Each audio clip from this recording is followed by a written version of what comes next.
3.5 વજ્રની વાર્તા। એક દિવસ કુંતી માતાએ પાંડવોને કહ્યું કે સૌએ 11રસનો ઉપવાસ કરવાનો છે। ભીમે બહાના કાઢવા માંડ્યા કે એ ભૂખ્યો રહી જ ન શકે। ભૂખ્યા રહેવાના વિચાર માત્રથી એને તો નબળાઈ લાગવા માંડે છે। પરંતુ જ્યારે એણે જાણ્યું કે ઉપવાસ કરવાના આગલે દિવસે લાડુ ખાઈ શકાય, ત્યારે એ ઉપવાસ કરવા સંમત થયો। 11રસને દિવસે કુંતી માતાએ પાંડવ બંધુઓને નદી કિનારે આવેલા શિવ મંદિરે મોકલ્યા। બીજા ભાઈઓ નાઈને મંદિર ગયા।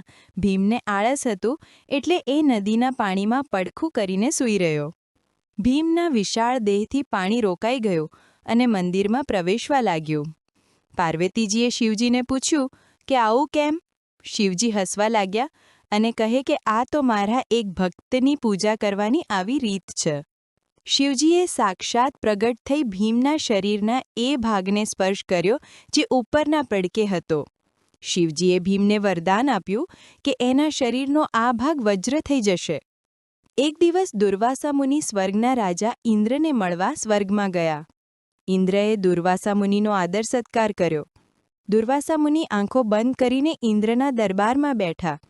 સ્વર્ગની સૌથી સુંદર અપ્સરા ઉર્વશીએ નૃત્ય દ્વારા મુનિને ખુશ કરવા પ્રયત્ન કર્યો। એણે ખૂબ જ સરસ નૃત્ય કર્યું, પણ વ્યર્થ। ઉર્વશી ખૂબ જ થાકી ગઈ। એ નિરાશ થઈને બોલી, જંગલમાં રહેનારા બધા જંગલી જ હોય, એમને નૃત્યમાં શું સમજ પડે? દુર્વાસા મુનિએ ક્રોધિત થઈ શ્રાપ આપ્યો કે તેણે પૃથ્વી પર જવું પડશે। દિવસે તે એક ઘોડી થઈને અને રાતે સ્ત્રી થઈને રહેશે। ઇન્દ્ર અને અન્ય સભાસદોએ ખૂબ જ વિનંતી કરી એટલે દુર્વાસાએ કહ્યું કે જ્યારે 3.5 વજ્ર ભેગા થશે ત્યારે તે સ્વર્ગમાં પાછી આવી શકશે। ઉર્વશી પૃથ્વી પર આવી ગઈ। તે દિવસે ઘોડી અને રાતે સ્ત્રી બનીને રહેવા લાગી।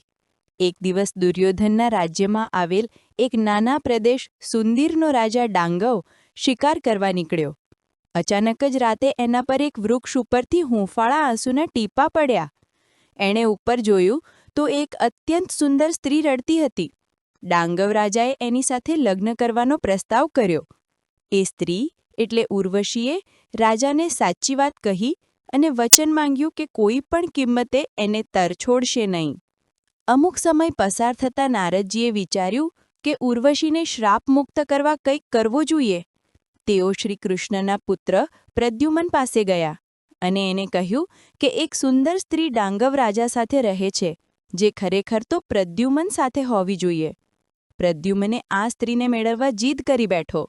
ભગવાન કૃષ્ણ અને યાદવોને પ્રદ્યુમનને મદદ કરવા સિવાય છૂટકો જ નહોતો, એટલે એમણે ડાંગવ રાજા સાથે યુદ્ધ શરૂ કર્યું। ડાંગવ તો ઘણો નાનો રાજા હતો, એ યાદવો સામે લડી ન શકે, એટલે એ દુર્યોધનની મદદ લેવા ગયો। દુર્યોધન યાદવો સામે યુદ્ધ કરવા નહોતો માંગતો, એટલે એણે ડાંગવ રાજાને મદદ કરવાની ના પાડી। ડાંગવ પાંડવોની મદદ લેવા ગયો। યુધિષ્ઠિરે શ્રીકૃષ્ણ સાથે યુદ્ધ કરવાની ના પાડી, કારણ કે શ્રીકૃષ્ણ તો એમના સગા ફોઈના દીકરા હતા। પરંતુ ભીમ તો એવું માનતો હતો કે એમની શરણે આવેલા ડાંગવ રાજાને મદદ કરવી જોઈએ। એટલે છેવટે પાંડવો અને યાદવો વચ્ચે ભીષણ યુદ્ધ થયું। આ ભીષણ યુદ્ધમાં ઘણા યોદ્ધાઓ માર્યા ગયા। શ્રીકૃષ્ણએ એમનું સુદર્શન ચક્ર કાઢ્યું તો પાંડવો શિવજીનું ત્રિશૂળ લઈ આવ્યા। બંને વજ્રના શસ્ત્ર આકાશમાં ટકરાયા। ચારે બાજુ આગ લાગી ગઈ અને લોકો ગભરાઈ ગયા। આ બે વજ્રને રોકવાનો કોઈ ઉપાય જ નહોતો।